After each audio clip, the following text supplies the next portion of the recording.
Welcome back to episode 3 of season 2 of Sens Stonks. I am your host, Noah Luden, and we're in a different location for today. We're at home for the winter break, so that's where I am. I'm home for winter break, but welcome back to episode 3, and the Sens have been great. But before we get too much into this, please follow Sens Talk on Twitter at @SensTalk_ for the best Sens content on the app as well. Use code SensTalk for $20 off your first purchase at SeatGeek.com. Now, the Sens.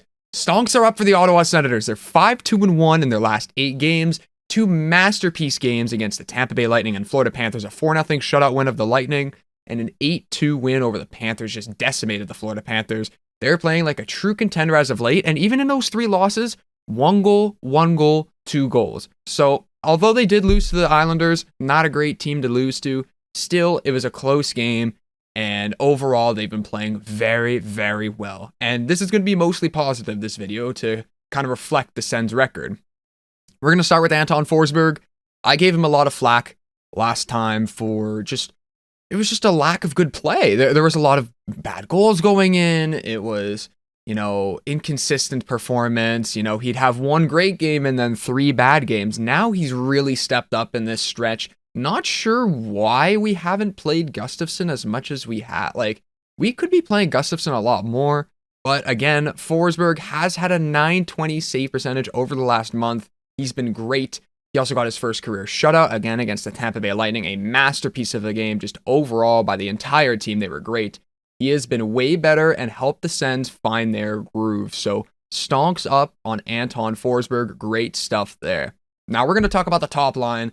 I praised the top line last time, and I'm going to keep on praising them because Josh Norris leads the team with 14 goals this year, has been the most consistent Sens player of all season. He's been phenomenal. 8 games for the Sens. He has 6 goals, 2 assists for 8 points. So he's a point per game. He's been great. He's been the Sens' main goal scorer. Him and Brady Tkachuk have really provided a lot of the goals. We'll talk about Brady in a second, but Norris is really looking like a 1C of the future for the Ottawa Senators. So I'm very excited for what Josh Norris has done and very excited for what this man has done. Brady Tkachuk, stonks are up on him as well.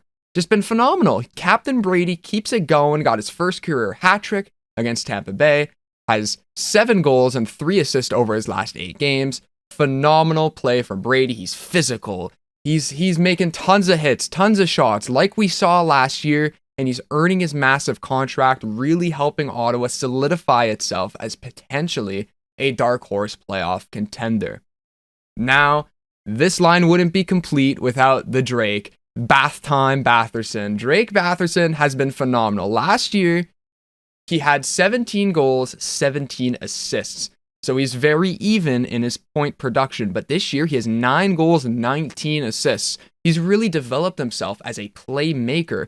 We all knew that he could score. He looked like the most complete NHLer last year on the team for forwards. He looked like an NHL player. But this year, he's really excelling in passing and distributing the puck. And Josh Norris and Brady Tkachuk have been very big benefactors off of it. But 2 goals and 10 assists in his last 8 games. He's still way more than a point per game player. He has 28 points in 22 games this year. So he's been phenomenal, Drake Batherson. So we love to see that from Drake Batherson. He could be a goal scorer, he can play make, and he can do it all. So Batherson, it's great. He's a big body. You love to see this from the top line. I'm so excited just talking about the top line. I've been very excited. And finally, they're playing like a true top line. Batherson, Norris, Tkachuk is going to be a top line in the NHL for a very long time. A scorer, Norris, a playmaker, Batherson, and a power forward, Brady Tkachuk. That is the combo. That is the dream combo for any NHL team. A scorer, a playmaker, and a power forward. It's what you love to see from the Ottawa Senators. Now Thomas Shabbat, his stonks are up as well. Listen, we'll have a little bit of a chat in a second about Thomas Shabbat and his ice time, but that's not his fault. What is he's responsible for? He's the anchor of the team. He's the best defenseman on the team by far. He plays a boatload of minutes, and he is arguably the Sens' best player. Without Thomas Shabbat, the Sens' defense just crumbles without him. And unfortunately, that's the case, and that's why DJ Smith likes to play him 30-plus minutes a game. I do think it has to stop, though. You're calling up guys like Lassie Thompson and Dylan Hetherington, and they're playing like 6 or 7 minutes a game, they're capable of playing 10, 12 minutes. You can, take some ice time off of Shabbat to get more quality, not just quantity. And so that was showing in the last game that we played in overtime. Shabbat's playing 35 minutes. He's out there. Terrible mistake in overtime against the Flyers. Bang, game over. And now everyone hates Thomas Shabbat. But I think Thomas Shabbat's been phenomenal. He's got 9 points in his last 8 games.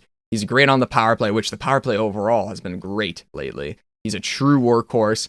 But, there's a difference between a workhorse and playing 35 minutes in a game against the Flyers. That was just way too much. That was the most of any player in any game this year. It's probably going to stay that way. That can't happen. I'll be honest. DJ Smith has to keep him under 30 minutes. Trust guys like Nick Holden and Zub and Hetherington and call up Lassie Thompson and anyone else like Zaitsev, unfortunately, who's been hurt, but he's been playing a lot better as well. And that's because of Thomas Shabbat being his D partner. So you hope that Thomas Shabbat can just fix a little bit of those defensive mishaps. But overall, he's definitely been positive. I'd say the Stonks are up on him. So the Stonks are up everywhere. Everywhere the Stonks are up, and that includes Tim Stützle. Stonks up. He started so slow this year. I was giving him so much flack, and he was playing terribly. He was getting some chances, but he wasn't scoring. He wasn't capitalizing. He was okay defensively at that point, but he's really stepped it up in all facets of his game. He stepped it up offensively, defensively, mid, everywhere. He has 4 goals, 3 assists in his last 8 games. In this 8-game stretch, a lot of guys have just been playing so well, and Stützle's one of them. He's turning his sophomore season around, which is great. His defensive play has really taken a positive turn, and you love to see this from Tim Stützle. Another guy I want to shout out, we're going to shout out 2 guys that I haven't really talked about all that much this year. Alex Formenton, he's been one of the Sens' best penalty killers for a while, and his speed makes him one of the most unique players in the NHL. I'm a big fan of Alex Formenton. I have been since they drafted him, and honestly, it's just been great to watch him on the second line now with Tim Stützle and Connor Brown to really excel. And 7 points in 8 games, just like Stützle. He's been phenomenal, and obviously great on the penalty kills, shorthanded goals. And you love to see that. When you see him on a one-on-one rush against the defenseman is going to get burned. That happens most of the time. Formenton has game-changing speed, and hopefully that he can showcase that more and kind of round out his game over the next couple of years. And the last guy we're going to talk about Stonks being up for is Nick Holden. I want to put a little bit of an exclamation mark on him. He's been phenomenal this year, honestly. For the role that we traded Evgeny Dadonov for, and people are like, oh, Nick Holden, he's just an add-on. He's been really good in a season where the defense has been very poor for the Ottawa Senators with Zaitsev and Josh Brown and Mete and, Brandstrom being inconsistent, all of that. Nick Holden has been pretty consistent in his positive play. Not only did he grab his first goal of the year versus the Islanders, unfortunately the loss, but he's been a very stable defenseman. The team's been lacking that, and maybe Nick Holden could be a third pairing guy for another year or two. Yeah, he is getting up there in age. He's 34 years old, I think. So, maybe a little up there, but if he can just keep going, just be steady defenseman like that, then that's what the Sens need. He's a team favorite. You saw the clip, obviously, where they gave him the hard hat. That was very funny. So he's a team favorite, and I hope he can continue his success with the Ottawa Senators. So now we're going to end it off with some rapid fire. Quick little rapid fire. Just some negative trends. There haven't been so negative because, again, the Sens have had a very positive record as of late. But, there's some guys who can really improve their game. Chris Tierney held pointless for 8 games. Really inconsistent, and it's just not looking great for his future with the team. I don't really see him staying past this year or even next year. Not great from Tierney. You don't really notice him all that much. Hasn't really played a lot, and just overall isn't very noticeable on the ice. Next one, Victor Mete. Continues to be just one of the most frustrating players on the team. Defensive mishaps, giving the puck, distributing is great. But then it's one thing when you distribute it to the other team. I need more from Victor Mete. I had a lot of hope for him, and he played pretty well last year. I was excited for what he could do this year, but man, there's an issue there with Victor Mete. I'm getting a little bit sick of it because the rest of the defense is stepping up. Even guys like Zaitsev have been stepping up. Shabbat, Zub, Zaitsev, Holden stepping up. Guys like Hetherington, Lassie Thompson, and, guys like Victor Mete are kind of falling behind a little bit. Filip Gustavsson, he has not started much lately. But, he's winless in his last 4 games. He's had 20 goals allowed in those 4, which is not good. 5 goals per game is very bad. I think he still, can use some time in the AHL. I was skeptical about keeping him up. I thought that, you can have him up in a backup role with Matt Murray. Unfortunately, Matt Murray hasn't really worked out. They sent him down, and he's slowly finding his game there in the AHL.